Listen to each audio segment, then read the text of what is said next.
আলহামদুলিল্লাহি রাব্বিল আলামিন ওয়াসসালাতু ওয়াসসালামু আলা সাইয়্যিদিল মুরসালিন আম্মা বা'দ ফাআউযু বিল্লাহি মিনাশ শাইতানির রাজীম বিসমিল্লাহির রহমানির রহিম কুল ইয়া আইয়ুহাল কাফিরুন لا أعبد ما تعبدون ولا أنتم عابدون ما أعبد ولا أنا عابد ما عبدتم ولا أنتم عابدون ما أعبد لكم دينكم ولي دين সূরাতুল কাফিরুন। আমি গত শুক্রবারে আপনাদের সম্মুখে সূরাতুন নাসরের তাফসীর করেছিলাম।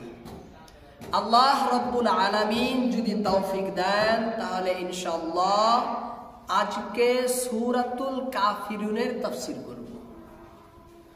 সূরা কাফিরুন আমরা সকলেই জানি, যেটা আমি আপনাদের সম্মুখে তিলাওয়াত করেও শোনালাম।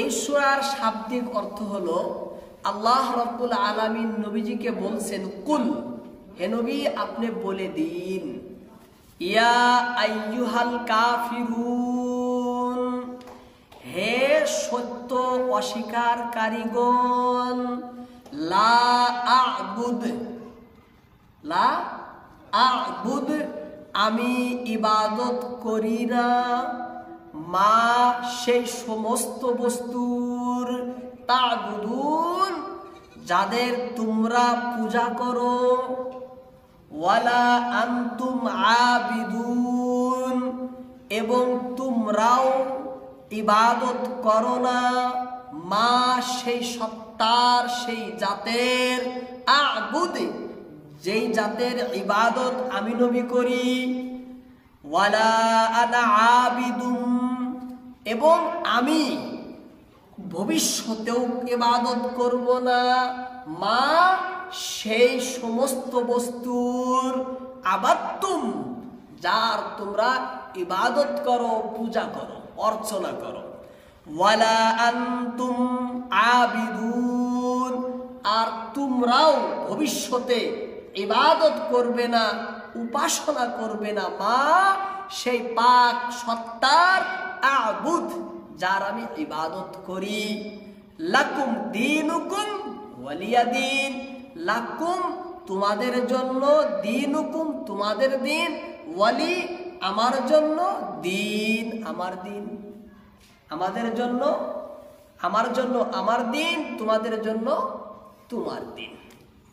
এই সূরার পরিচয় কি? সূরার পরিচয় হলো, সূরার নাম হলো সূরায়ে কাফিরুন। পবিত্র কুরআনের 109 নম্বর সূরা। কয় নম্বর? 109 নম্বর সূরা। এই সূরার ভিতরে রয়েছে 6টি আয়াত, 36টি শব্দ এবং 99টি বর্ণ। আর এই সূরাটি সর্বসম্মতিক্রমে মক্কায় অবতীর্ণ। কেউ কেউ মদিনায় বলেন, কিন্তু সমগ্র মুফাসসির, মুহাদ্দিস, বিশিষ্ট আলিম উলামারা বলেন যে এই সূরাটি নাজিল হয়েছে মক্কাতে। কোথায়? মক্কাতে। এই সূরার নাম কি? সূরায়ে কাফিরুন। কেন কাফিরুন হলো? এই সূরার নামকে কাফিরুন কেন বলা হয়? কেন কাফিরুন সূরার নাম? আল্লাহ রাব্বুল আলামিন গোটা মানবকে, সমস্ত সৃষ্টিকুলের ভিতরে মানুষকে আল্লাহ যে পাঠাইছেন এবং মর্যাদা, মান, সম্মান যে দিয়েছেন, কেন দিয়েছেন? কেন জগতে মানুষকে পাঠাইছেন? মানুষকে আল্লাহ পাঠাইছেন ইবাদতের জন্য, আল্লাহর সাধনার জন্য, একমাত্র একনিষ্ঠভাবে আল্লাহর ইবাদত করবে, আল্লাহর উপাসনা করবে, আল্লাহরই অর্চনা করবে। এই জন্য আল্লাহ রাব্বুল আলামিন মানুষকে জগতে পাঠাইছেন। মানুষের জগতে আসার মূল উদ্দেশ্য, মূল লক্ষ্যই হলো ইবাদত করা। কি করা? ইবাদত করা। কাফেররা নবীর কাছে আসছে সেই ইবাদতের ব্যাপারে সমঝোতা করার জন্য, সেই ইবাদতের ব্যাপারে মীমাংসা করার জন্য। হে রাসূল, চলুন আপনি ইবাদতকে পরিত্যাগ করে আমাদের সাথে সমঝোতা করে নিন। আমাদের সাথে কি করে নিন? সমঝোতা করে নিন, বোঝাপড়া করে নিন, মীমাংসা করে নিন।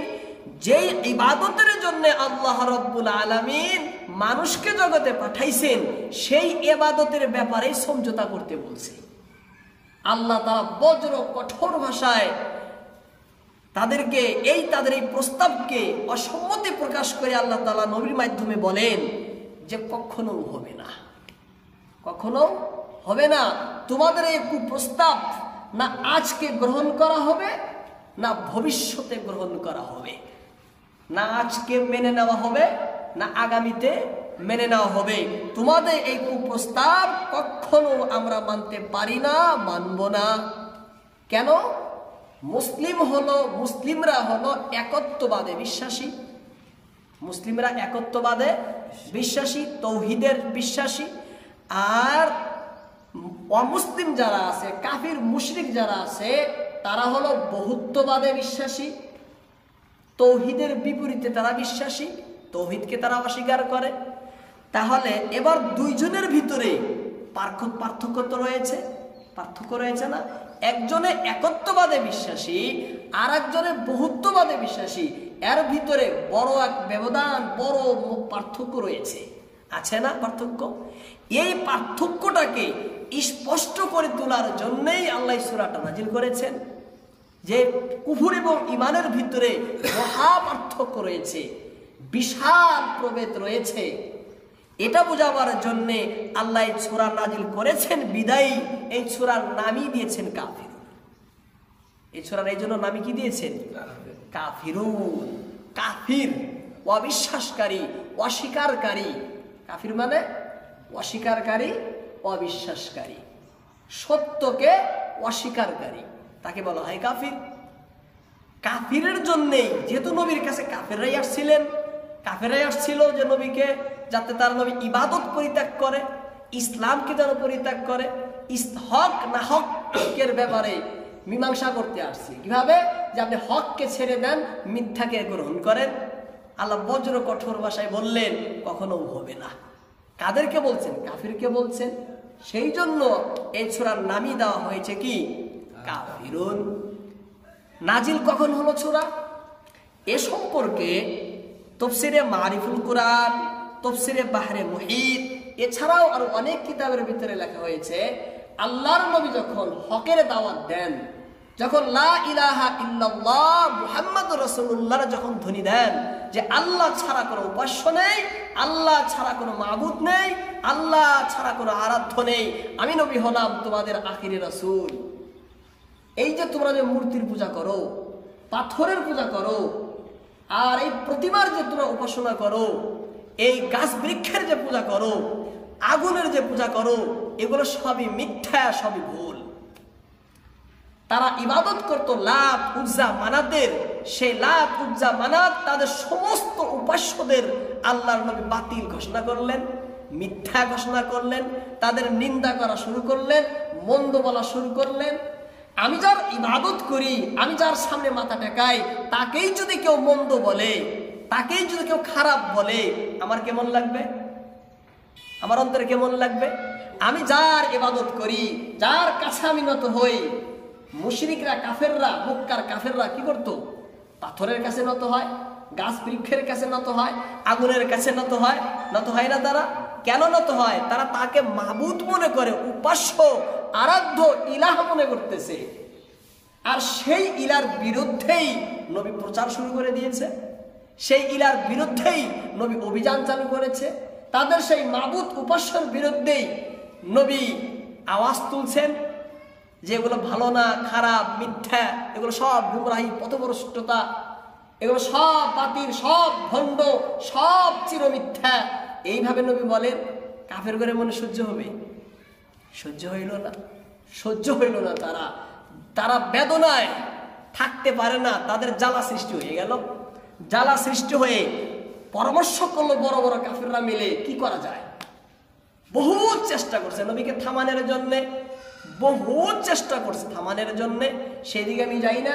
যখন কোনো পদ্ধতিতেই নবীকে হকের দাওয়াত থেকে বিরত রাখতে পারে না, সত্যের দাওয়াত থেকে, প্রচার থেকে যখন নবীকে তারা রুখতে পারে না, বড় বড় সর্দার তারা পরামর্শ করে, কি করলো, যে চলো নবীর কাছে যাই আমরা সবাই। আসলেন নবীর কাছে একদল কাফের বড় বড় নেতা, মুক্কার কাফেরদের, মুশরিকদের বড় বড় নেতা নবীর কাছে আসলেন। কে কে আসলেন? কিতাবের ভিতরে লেখে, তাফসীরে বাহরে মুহিতের ভিতরে রয়েছে ওয়ালিদ ইবনে মুগীরা, ওয়ালিদ ইবনে মুগীরা, আস ইবনে ওয়াইল, আসওয়াদ ইবনে মুত্তালিব, মাই ইবনে খালফ, আবু জাহেল এবং হাজ্জাজের দুই বড় পুত্র। এছাড়াও অনেক লোক এসেছে। তারা একটা টিম, একটা দল, একদল টিম নবীর কাছে আসলেন। আসার পরে নবীকে প্রস্তাব রাখলেন, হে মুহাম্মদ, আমরা তোমার কাছে একটা প্রস্তাব নিয়ে এসেছি, একটা আবেদন দরখাস্ত নিয়ে এসেছি। কি দরখাস্ত বলো? আমাদের দরখাস্ত হলো যে আপনি এই যে দেবদেবীর পূজা, আমাদের উপাস্যদের যে আপনি কি করেন, আপত্তি তুলতেছেন, নিন্দা করতেছেন, মন্দ বলতেছেন, আপনি এক কাজ করেন, এই নিন্দা করা ছেড়ে দেন, বলা থেকে বিরত থাকেন, একটা সমঝোতা করে নিই, আমরা বোঝাপড়া করে নেই। কি সমঝোতা? 1 বছর আপনি আমাদের দেবদেবীর পূজা করেন, আমাদের প্রতিমার মূর্তির আপনি ইবাদত করেন, পরের বছর আপনার মাবুদের আমরা ইবাদত করবো, যার কথা বলেন। এই প্রস্তাব নিয়ে আসলো। এটাও কাম দিল না। আবার আসলো আর একদল বড় বড় নেতা, বললে যে মুহাম্মদ, আমরা আজকে আরেকটা প্রস্তাব নিয়ে এসেছি। কি প্রস্তাব? যে তুমি কি চাও আসলে সেটা বলো আমাদের কাছে। এই যে লা ইলাহা ইল্লাল্লাহ মুহাম্মাদুর রাসূলুল্লাহর ধ্বনি দাও, তোমার উদ্দেশ্যটা কি? তোমার উদ্দেশ্য যদি ধন সম্পদ হয়, দৌলত হয়, আমরা সমস্ত দৌলত তোমাকে দিয়ে দিব, তুমি হবা গোটা আরবের ভিতরে সর্বাধিক ধনী ব্যক্তি। আমরা রেডি আছি, তৈরি। তবুও আমাদের মাবুদকে খারাপ বলো না। যদি এতেও যদি তুমি আপত্তি, যদি তোমার সান্ত্বনা যদি না আসে, কি চাও? যদি তোমার সুন্দরী মেয়ে লক্ষ্য থাকে, মহিলা বহুত সুন্দরী মেয়ে যদি তুমি চাও যে না আমি আরবের ভিতরে সেরা মেয়েকে আমি চাই, তাও রাজি আছি আমরা দিতে। সব থেকে সুন্দরী মেয়ে আমরা তোমাকে দিতে রাজি আছি। গোটা আরবের ভিতরে এর থেকে আর সুন্দর নাই, তুমি বলো কাকে লাগে তোমার, আমরা দিতে প্রস্তুত। যদি তুমি তাও যদি তোমার যদি না হয়, তাহলে তার কাছে বহুত প্রস্তাব, বহুত ধরনের আল্লাহ নবীর কাছে প্রস্তাব পেশ করে যে কি চাও তুমি? নেতা চাচ্ছ নাকি? এই আরবের নেতৃত্ব চাও নাকি তুমি? আরবের তুমি নেতৃত্ব চাইতেছো নাকি? তোমার উদ্দেশ্য যদি নেতৃত্ব হয়ে থাকে, নেতা যদি হতে চাও, আমরা সমস্ত নেতা তোমার অধীনে কাজ করব। আমরা সমস্ত নেতাই তোমার অধীনে কাজ করব। তুমি হবা আরবের সেরা নেতা, তুমি হবা আরবের সব থেকে বড় নেতা, তোমার উপরে আর কোনো নেতা থাকবে না, তুমি হবা মহানায়ক। তোমাকে আমরা অধিনায়ক, মহানায়ক, বড় নায়ক মেনে তোমার অধীনে আমরা কাজ করব। বলো তুমি রাজি আছো কি? শুধু তোমার কাছে একটাই আবেদন, একটাই দরখাস্ত, আমাদের উপাস্যদেরকে মন্দ বলো না। আমাদের উপাস্যদেরকে কি বলো না? মন্দ বলো না, খারাপ বলো না, গালিগালাজ করো না, এর বিরুদ্ধে প্রচারটা বন্ধ করে দাও। এর বিরুদ্ধে প্রচারটা কি করো? বন্ধ করে দাও। আচ্ছা, তুমি যদি এটাও না মানো, আরেকটা একদম সহজ, এটা তো পারবে কি? আমাদের উপাস্যদের গতরে হাতটা বুলিয়ে দিবে। খালি কি দিবা?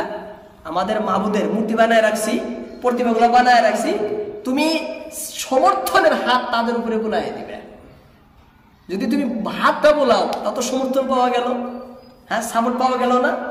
হ্যাঁ, তাও আমরা খুশি হব, তাও তোমাকে কিচ্ছু করবো না। এই সমস্ত প্রস্তাবের বিভিন্ন কিতাবে বিভিন্ন আসছে। এই সমস্ত প্রস্তাবের পরিপ্রেক্ষিতে আল্লাহ রাব্বুল আলামিন এই সূরাটা নাযিল করে দিলেন, কুল ইয়া আইয়ুহাল কাফিরুন। এইভাবে আল্লাহ সম্বোধন কোনো আয়াতেই করেননি। ডাইরেক্ট অবিশ্বাসী বলে, ডাইরেক্ট কাফের বলে, সরাসরি প্রত্যক্ষভাবে কাফের আল্লাহ কোনো আয়াতে বলেনি। বলছে কি? ইন্নাল্লাযীনা কাফারু ওই সমস্ত লোক যারা অস্বীকার করে। কত ইশারায় কতভাবে বলছেন, কিন্তু এখানে কি বলছে? কুল ইয়া আইয়ুহাল কাফিরুন, হে কাফির, হে অবিশ্বাসীকারীরা সত্যকে, হে ইসলামের বিদ্রোহীরা, হে ইসলামের বিদ্বেষীরা, হে হকের বিরোধীরা, এইভাবে আল্লাহ সম্বোধন করছেন। হে ইমান ইসলামকে অস্বীকারীরা, এইভাবে আল্লাহ সম্বোধন করছেন। ইয়া কুল ইয়া আইয়ুহাল কাফিরুন। এই আয়াতের ভিতরে আল্লাহ তাদেরকে একদম ব্যর্থহীন ভাষায় আল্লাহ তাদের এই প্রস্তাবকে খণ্ডন করে বলেন, দেখো ঈমান আলাদা বস্তু, কুফর হলো আলাদা বস্তু, দুটাই পৃথক বস্তু আর বিপরীতমুখী দুইটা বস্তু। তোমরা কিভাবে বলো এর সাথে সমঝোতা করা? বিপরীতমুখীর মধ্যে কোনো সময় সমঝোতা হয় না। বিপরীতমুখীর সাথে সমঝোতা হবে, একটা আরেকটার সাথে বৈপরীত্য। এখানে সমঝোতা মীমাংসা কিভাবে হবে? যে কোনো একটাকে মেনে নিতে হবে, যে কোনো একটাকে মেনে নিতে হবে। হ্যাঁ, মানে উপর আর নিচ, উপর আর নিচ দুটা বৈপরীত্য না, বিপরীতমুখী দুটা বস্তু না? এই দুইয়ের মাঝে কোনোদিন মীমাংসা সম্ভব? এর মধ্যে কোনোদিন সমঝোতা করা সম্ভব? কোনোদিনও সম্ভব না। অসম্ভাব্য একটা বস্তু। নিচকে নিচই বলতে হবে, উপরকে উপরই বলতে হবে। নিচকে নিচেই বলতে হবে, উপরকে উপরই বলতে হবে। সমঝোতা করার, মীমাংসা করার কোনো রাস্তা নাই। আল্লাহ বলছেন ঠিক তেমনি কুফর ও শিরকের মধ্যে ঈমান ইসলাম এবং কাফির কুফরের ভিতরে সমঝোতার কোনো রাস্তা নাই, সমঝোতার কোনো পথ নাই। কেন? দুইটা বিপরীতমুখী বস্তু। কুফর হলো চিরমিথ্যা, ইসলাম হলো চিরসত্য। চিরসত্য আর চিরমিথ্যার মিশ্রণ কখনো সম্ভব না। এর মিশ্রণ অসম্ভাব্য একটা বস্তু, অসম্ভাব্য, মুশকিল, দুষ্কর একটা বস্তু। কিভাবে হতে পারে? একত্ববাদে বিশ্বাসী আর বহুত্ববাদে বিশ্বাসী, যে একত্ববাদে বিশ্বাসী সে যদি এর উপাসনা করে তার তৌহিদ টিকে থাকবে, তাকে একত্ববাদী বলা হবে, মুওয়াহিদ তাকে বলা হবে। যে একক আল্লাহর ইবাদত করে সে যদি অন্যের উপাসনা করে তার তৌহিদ টিকে থাকবে, তার তৌহিদ তো টিকে থাকবে না। আর বহুত্ববাদী, যার অন্তরের ভিতরে বহুত্ববাদ রয়েছে, যে বহুত্ববাদে বিশ্বাসী, অনেক খোদাকে মানে, অনেক সৃষ্টিকর্তাকে মানে, অনেক উপাস্যকে যে মানে, সে যদি আল্লাহর ইবাদত করে তাকে কি একত্ববাদী বলা যাবে? হ্যাঁ, ও যে সারা বছর, যদি এক বছর কেন সারা জীবনও যদি ইবাদত করে তাও কি সে একত্ববাদী হবে? হ্যাঁ, কখনো হবে না। কারণ সে তো মুশরিক, তার অন্তরে কুফর আর শিরক রয়েছে, তার অন্তরে রয়েছে বহুত্ববাদের বিশ্বাস।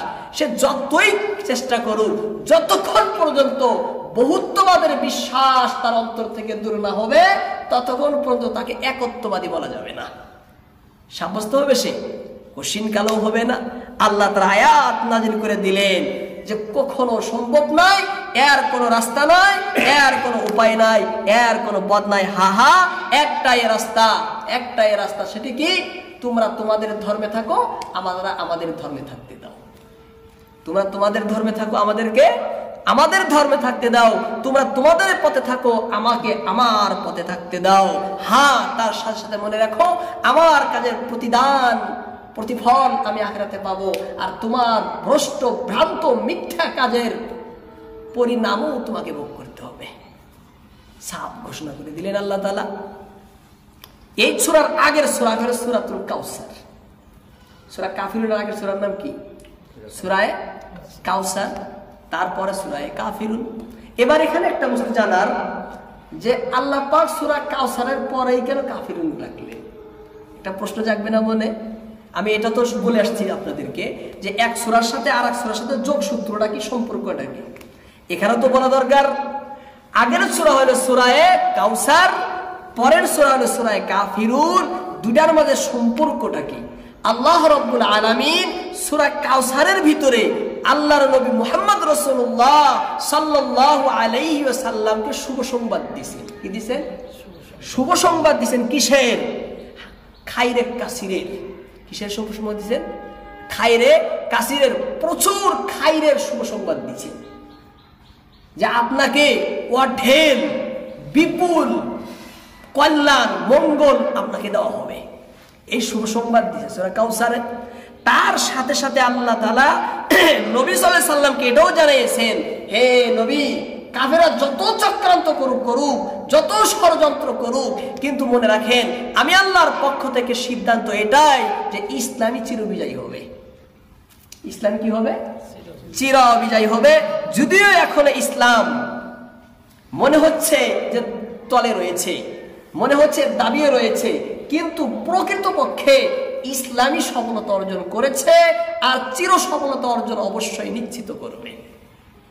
যখন বিজয় হবে আর কাফেররা ইসলাম বিদ্বেষীরা তারা একদম চির পরাজয় বরণ করতে হবে, তাদেরকে চির পরাজয় বরণ করতে হবে, তারা হারতে হবে, তাদেরকে অপমান হতে হবে, অপদস্থ হতে হবে, দলিত মথিত বঞ্চিত হতে হবে, তাদেরকে কাঁদতে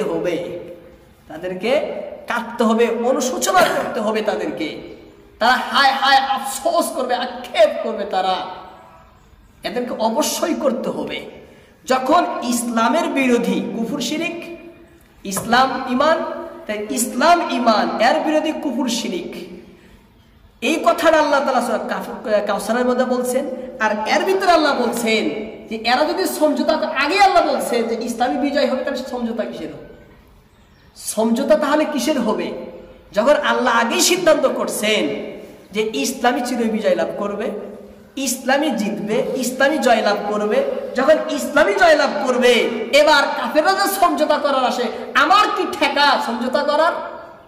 আমি সেই পথে আছি, আমি সেই ধর্মে আছি যেই ধর্ম চির সত্য, যেই ধর্মই লাভ করবে চির সফলতা, তাহলে আমি কেন কম্প্রোমাইজ করে নেব? আমি কেন কম্প্রোমাইজ করব? আমি কেন সমঝোতা করে নেব? এই দুটাকে লিঙ্ক রাখার জন্য আল্লাহ তাআলা তার সাথে সাথেই সূরা কাফিরুনকে দিয়েছেন। আগে শুভ সংবাদ দিয়েছেন যে ইসলাম জয় হবে, তারপরে বলছেন যখনই জয় হবে তাহলে সমঝোতা করার কি ঠিকানা, কি দরকার, কি প্রয়োজন? কোনো প্রয়োজন নেই সমঝোতা করার কি নাই, কোনো প্রয়োজন নেই। হক না হকের সাথে কখনো সমঝোতা হয় না, বাতিলের সাথে সমঝোতা হয় না, কখনো সম্ভব না। সাহাবারা জীবন দিয়েছে, দেয়নি? তারা উত্তপ্ত বালুর মধ্যে, জ্বলন্ত কয়লার ভিতরে তারা ছুরি দিয়ে জবাই হয়েছে, শত শত যাতনা নির্যাতন তারা সহ্য করেছে, কিন্তু তারা বাতিলের সাথে আপোষ করেনি, হকের সাথে আপোষ করেনি, তার বাতিলের সাথে আপোষ করেনি, হক তারা পরিত্যাগ করেনি, করেছে? আজকেও আমাদেরকে বাতিলের সাথে আপোষ করা যাবে না। কার সাথে আপোষ করা যাবে না? বাতিলের সাথে আপোষ করা যাবে না।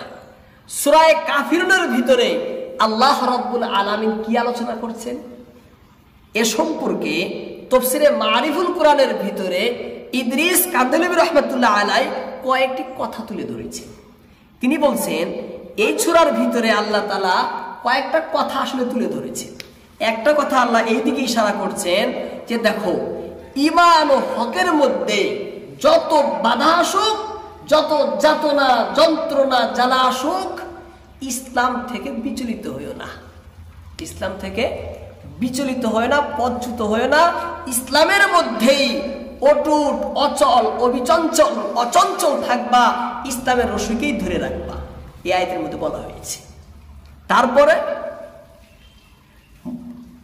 বিধর্মীরা, ইসলাম বিদ্বেষীরা, তারা যেন কখনো তোমাদের কাছে সুযোগ না পায়, তোমাদের আচার আচরণে ব্যবহারে যাতে তারা সুযোগ না পায়, বলতে না পারে, আশা তাদের কল্পনা যাতে মনে না জাগে, আশা যাতে না জন্মায় যে হতে পারে তারা বোধহয় ইসলাম ছেড়ে দেয় নাকি, তারা বোধহয় হককে পরিত্যাগ করে নাকি। হ্যাঁ, এই সুযোগটাও যেন তাদেরকে দেওয়া না হয়, তাদেরকে দ্ব্যর্থহীন ভাষায় বলে যেন দেওয়া হয় যে তোমরা থাকো, আমরা আমাদেরকে থাকতে দাও।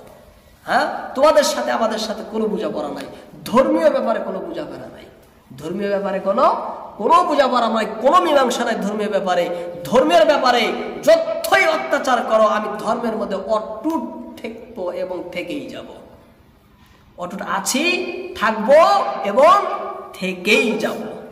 তারপরে 3 নম্বর বলছেন যে হক আর বাতিলের মধ্যে কখনো মিশ্রণ ঘটবে না, মিলে যাবে না। হক আর বাতিল কখনো একাকার হবে না, মিলিয়ে মিশিয়ে যাবে না, মিশ্রণ ঘটবে না। হক আলাদা থাকবে, বাতিল আলাদা থাকবে। আল্লাহ বলছেন যা আল হক ওয়া যাহাকাল বাতিল ইন্নাল বাতিলা কানা যাহুকা। কি বলছেন অন্য আয়াতে? যে হক মনে হয়, হক আর না হক যখন একসাথে থাকে, মানুষ মনে করে যে এটাই বোধহয় হক, মানুষ মনে করে এটাই হক। আল্লাহ বলছেন কুল, নবী বলে দেন যা আল হক, যখন হক আসে ওয়া যাহাকাল বাতিল, তখন বাতিল ধ্বংস হয়ে যায়। বাতিল কি হয়ে যায়? ধ্বংস হয়ে যায়। ইন্নাল বাতিলা কানা যাহুকা। আল্লাহ বলছেন বাতিল তো ধ্বংস হওয়ার জন্যই, বাতিল তো ধ্বংসই হবে। বাতিলটাই ধ্বংস, আর বৈশিষ্ট্যই ধ্বংসশীলতা। যখন তার বৈশিষ্ট্যই ধ্বংসশীলতা, সে ধ্বংস না হয়ে আর পারবে? বাতিল ধ্বংস হবে। বাতিল কি হবে? ধ্বংস হবে। বাতিল আর হক মিশবে না কোনোদিনও। বাতিল আর হক কি করবে না? কোনোদিনও মিশবে না, মিশ্রণ ঘটবে না। তারপরে এবার কোন কোন কাফের যদি ইসলামে আসতে না চায়, ইসলাম নিতে যদি তারা প্রস্তুত নয়, তাহলে তাদেরকে তুমি ছেড়ে দাও। তাহলে কি করো? তাদেরকে ছেড়ে দাও, তারা তাদের পথে থাকুক। আমাদের কি ঠেকা তাদেরকে জোর করে আনার? আমরা চাই সে আসুক, কিন্তু সে যদি আসতে প্রস্তুত নয়, আল্লাহ বলছে লাস্তা আলাইহিম বিমুসাইতির, আপনাকে আমি দারোগা বানাই নাই যে পিঠাইয়া পিঠাইয়া আপনি ইসলামে আনবেন, লাঠি পিঠা করে তাদেরকে ইসলামে দীক্ষিত করবেন।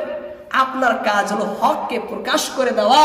কে মানে কে না মানে এটা তার ইচ্ছা, কে গ্রহণ করে না করে এটা তার নিজস্ব ব্যাপার। কিন্তু মনে রাখবে, তুমি যদি হককে গ্রহণ করো তার প্রতিদান তুমি পাবে, আর হককে যদি গ্রহণ না করো তার পরিণাম তোমাকে ভোগ করতে হবে। তোমার পরিণাম কি করতে হবে? তোমাকে ভোগ করতে হবে। তারপরে 5 নম্বরে বলছেন এই আয়াতের ভিতরে যে দেখো, কোন কোন সময় যদি ইসলাম বিদ্বেষীরা তোমার সাথে মিল দেয়, মিলাপ্রীতি দেখায়, ভালোবাসা দেখায়, এই ভালোবাসার মোহে, এই মিলাপ্রীতির নেশায় যাতে তুমি তাদের দলে হয়ে যাও না, তাদের দলে হয়ে যায় না, তাদের কথাকে যাতে মেনে নেও না। কেন? ইসলাম সত্য চির সত্য, বাতিল চির মিথ্যা চির মিথ্যা। ওদের মিলে, ওদের মিলাপ্রীতিতে যাতে তুমি তাদের সাথে মিলে না যাও।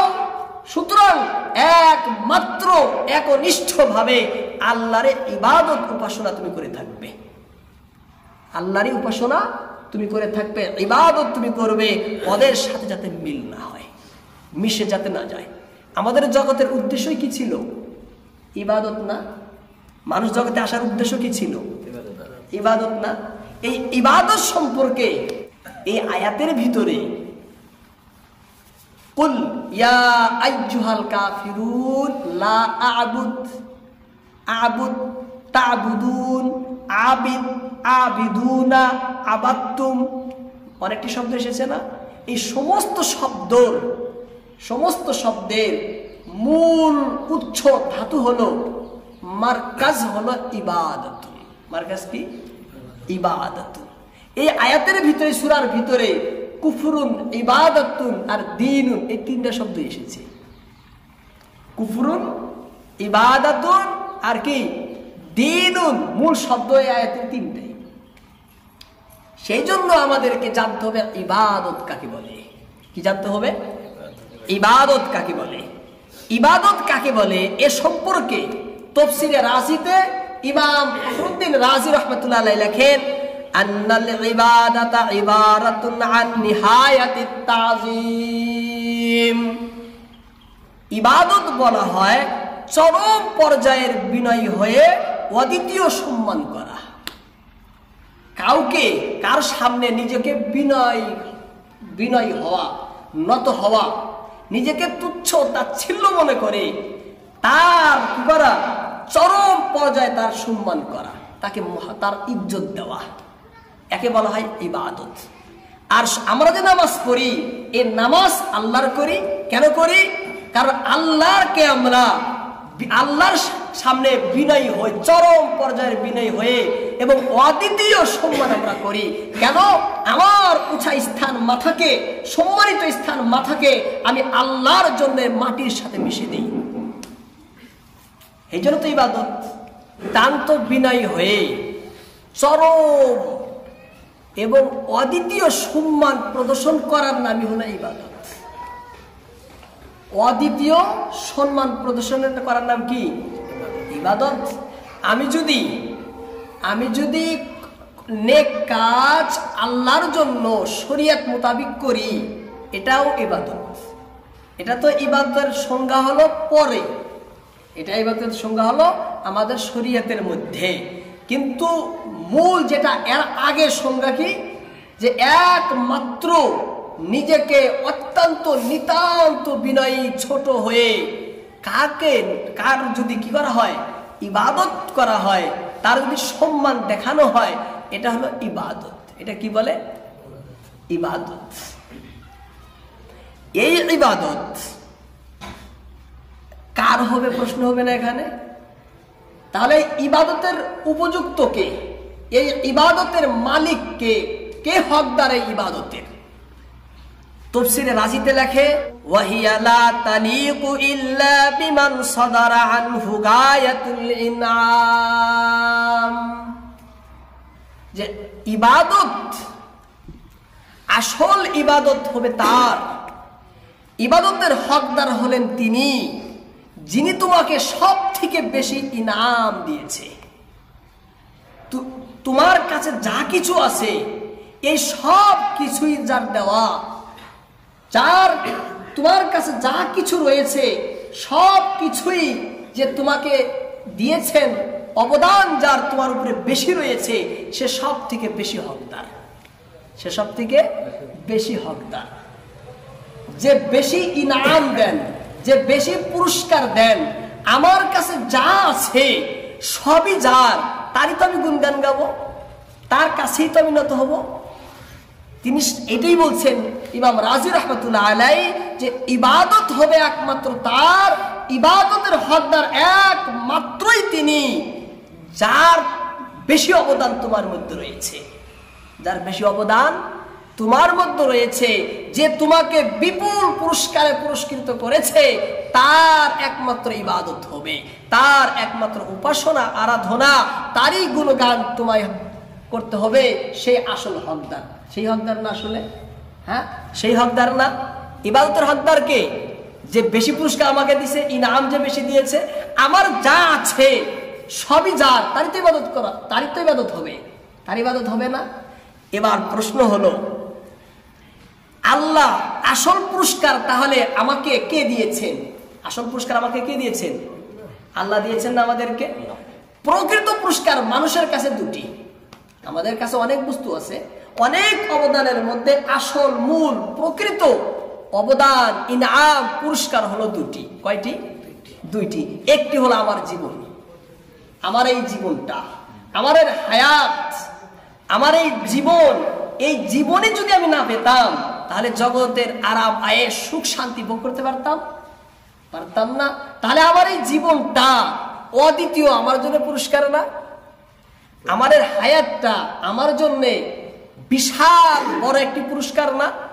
ইনাম না? দান না? দান। এ দানটা কে করেছে? কে করেছে? আল্লাহ বলছেন কোরআনের ভিতরে, সূরা মারিয়ামের ভিতরে বলেন, ওয়াকাদ খালাকতুকা মিন ক্বাবলু ওয়া লাম তাকু শাইআ।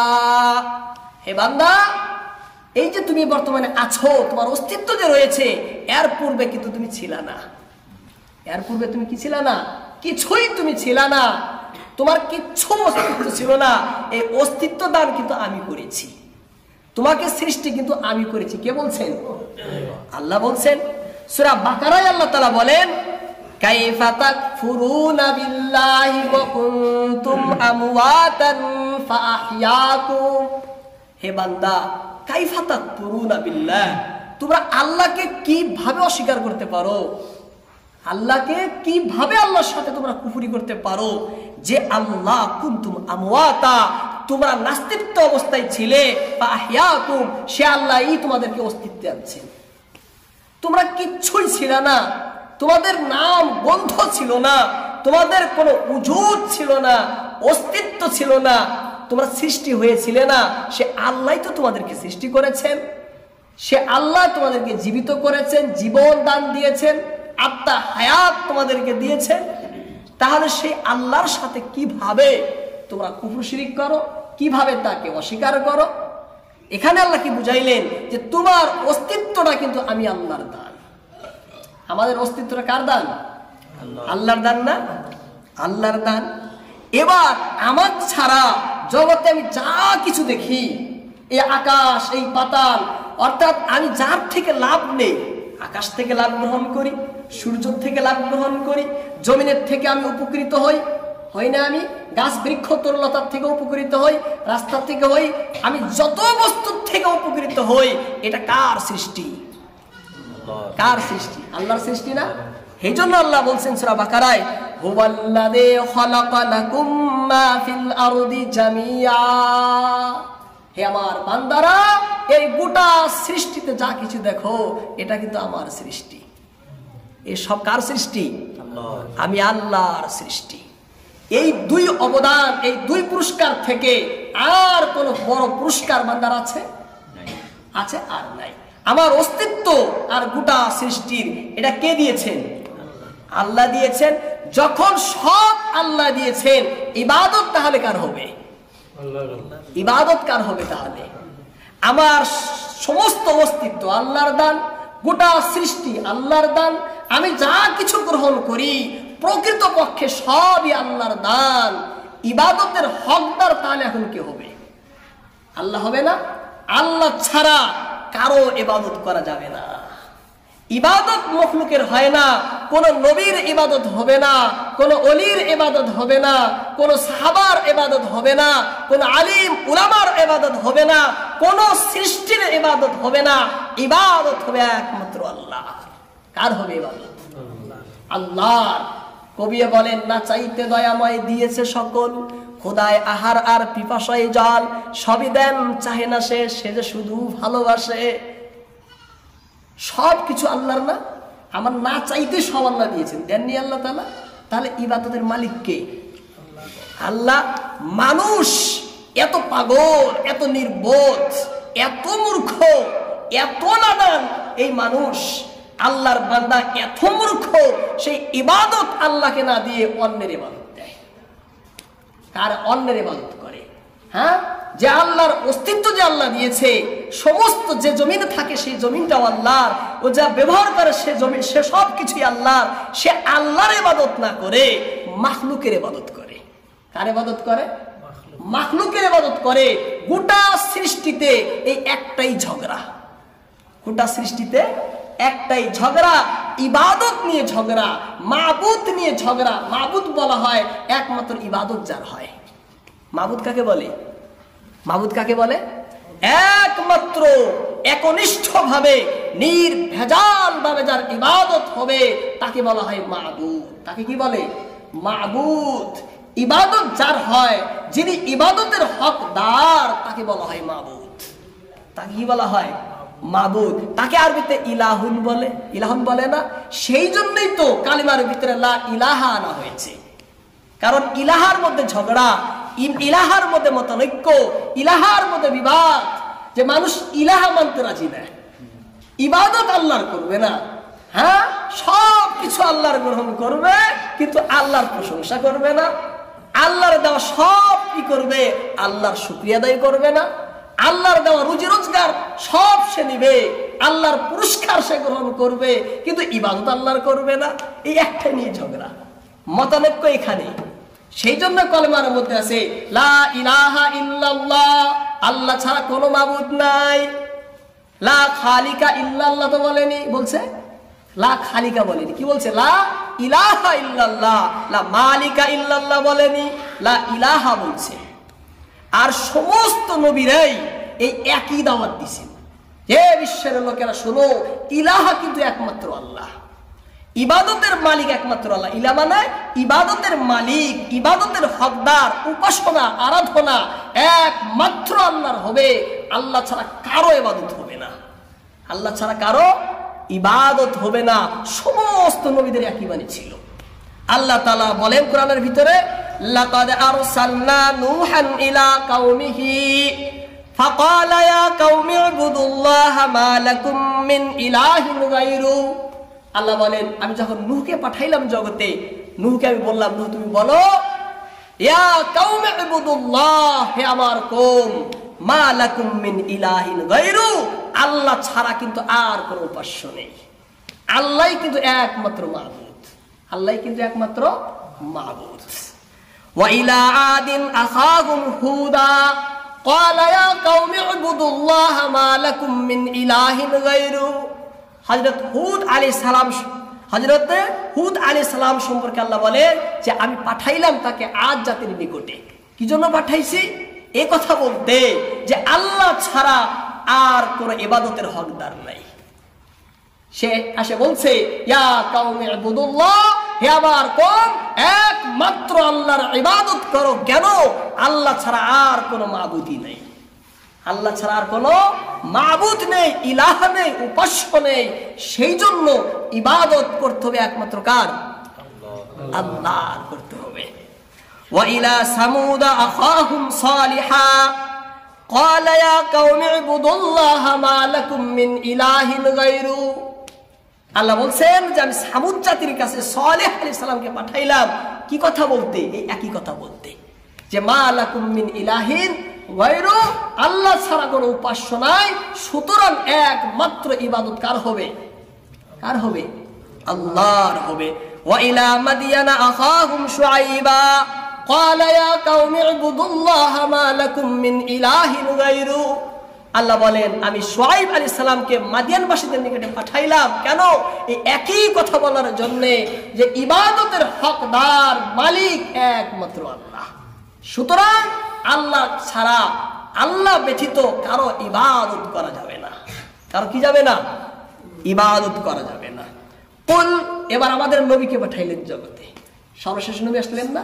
আমাদের নবী আখিরি নবী। নবী যখন আসলেন, অনেক আয়াত আছে, লম্বা হবে আমি ছেড়ে দিলাম। আল্লাহর নবীকে আল্লাহ বলেন, কুল, হে নবী আপনি বলে দেন। কাকে বলবে? ইয়া আইয়ুহান নাস, হে মানব মণ্ডলী।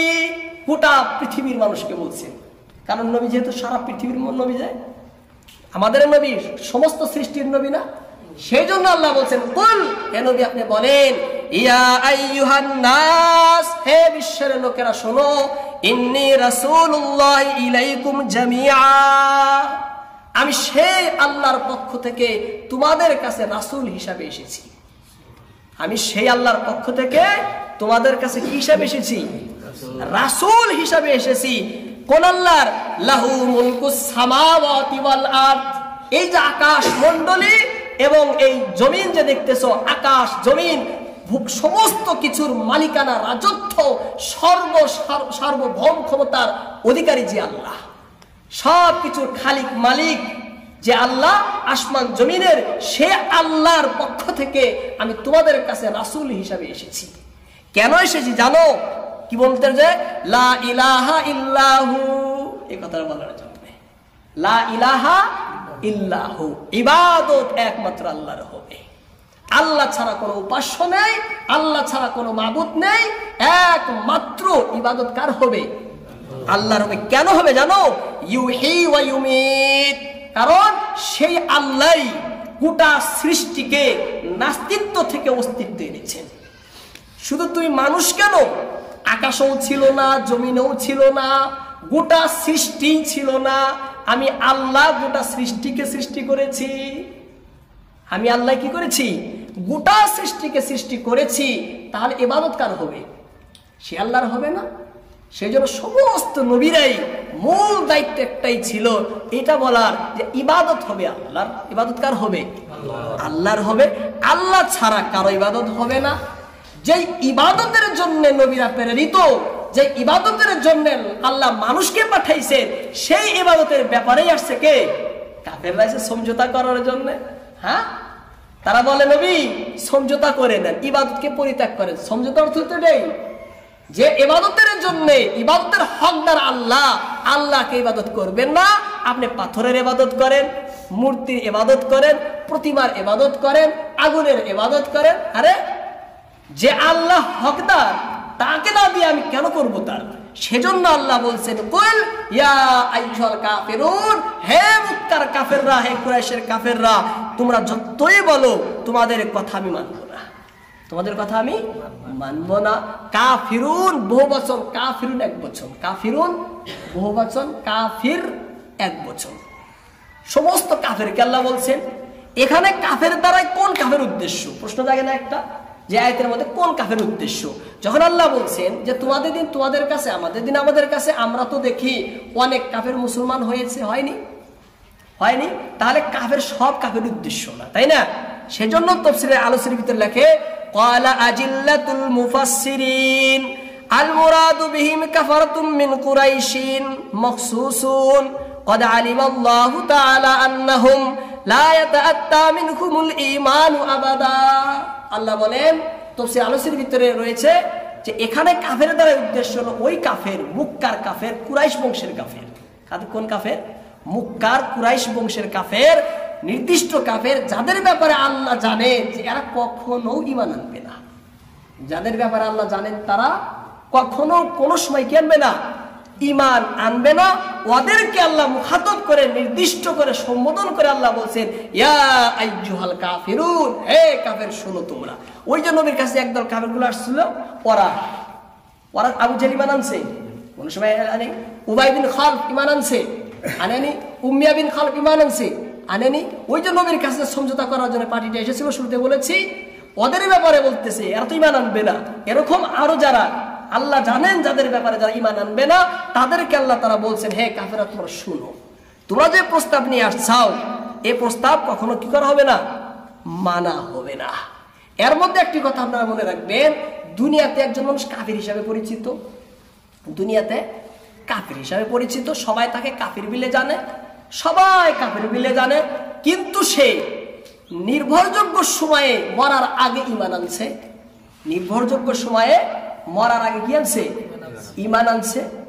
কেউ জগতের কেউ জানে না, একমাত্র আল্লাহ জানে। কিয়ামতের দিন সে কিন্তু কাফের হিসেবে খাড়া হবে না, আল্লাহ তাকে মুমিনের লিস্টে খাড়া হবেন, সে খাড়া করবেন, সে চির জান্নাতি, আল্লাহ তাকে জান্নাতে দিবেন। কারণ ঈমান যার আছে সে জান্নাতে যাবে, যদিও লোক তাকে কি বলুক? কাফের বলুক। আর একজন ব্যক্তি সারা জীবন ঈমান অবস্থায় ছিল, কিন্তু মরণ কালে সে ঈমান নিয়ে যেতে পারেনি। মানুষের যদিও তাকে মুসলমান বলে, মানুষের যদিও তার জানাজার নামাজ পড়ে, মানুষের যদিও তাকে মুসলমানের কবরস্থানে রাখে, তবুও সে জান্নাতে যাবে না, কারণ তার অন্তরে রয়েছিল কুফর, তার অন্তরে কুফর। জান্নাতে যাওয়া না যাওয়ার মধ্যে মূল বস্তু হলো ঈমান আর কুফরের। কুফর থাকলে জান্নাতে যাবে না, ঈমান থাকলে জান্নাতে যাবে। কুফর থাকলে জান্নাতে যাবে না, ঈমান থাকলে জান্নাতে যাবে। এবার প্রশ্ন করবেন, হুজুর কুফর কাকে বলে? টাইম কম, কিভাবে বলবো আমি, আরো আয়াত রয়েছে। হ্যাঁ, কুফর কাকে বলে? কি কি বস্তু কুফরের মধ্যে পড়ে? কুফরের ছোট ভাই শিরিক, মানে কুফরের তলেই শিরিক।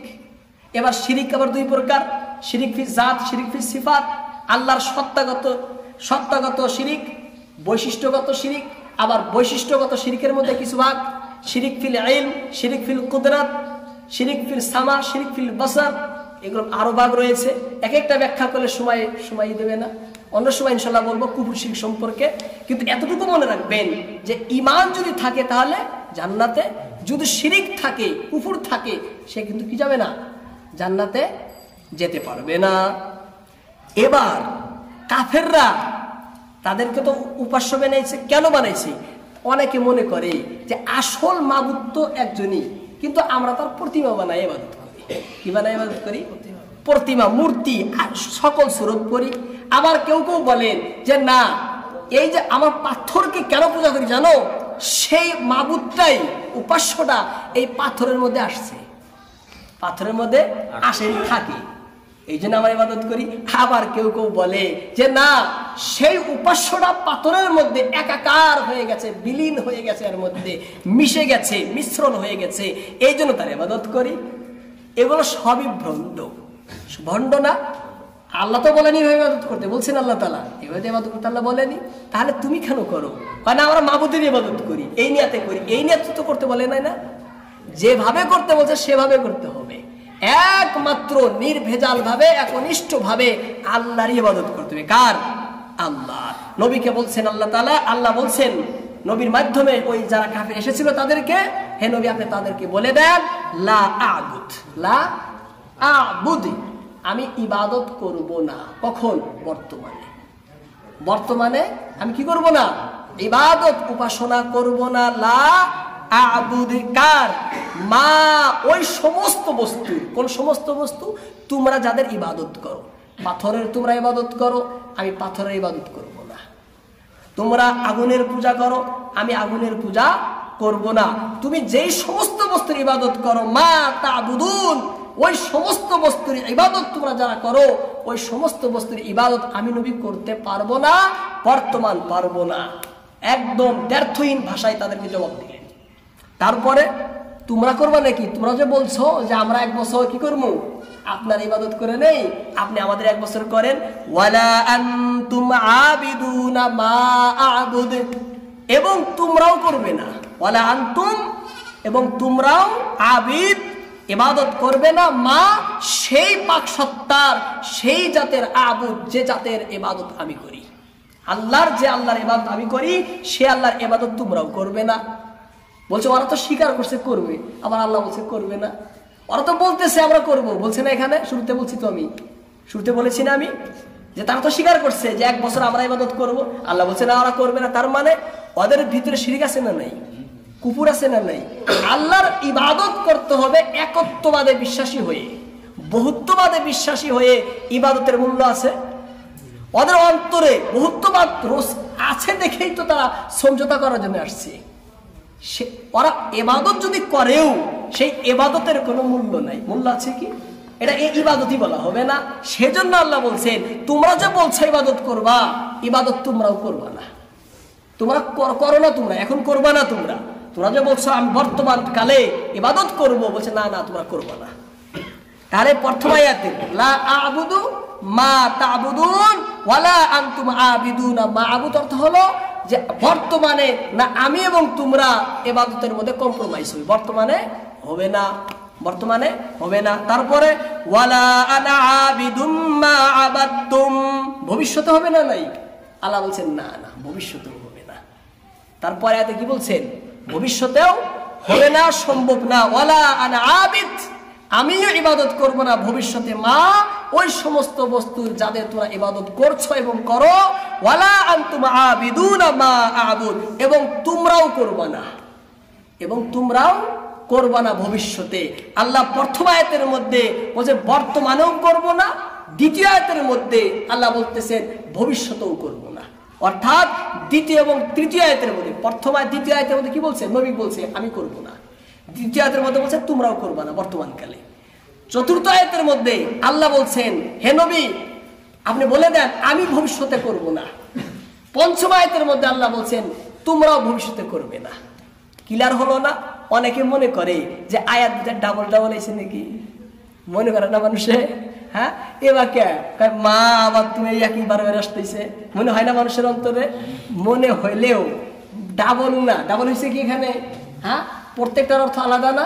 প্রত্যেকটা শব্দের অর্থ আলাদা। আর প্রথম আয়াত 2 আয়াতের মধ্যে আল্লাহ বলছেন যে বর্তমানে করব না, ভবিষ্যতে পরে আয়াতে বলছে ভবিষ্যতেও করব না। তাহলে ডাবল হয়েছে কি? ডাবল তো হলো না। আমাদের মনে হয় যে ডাবলই নাকি।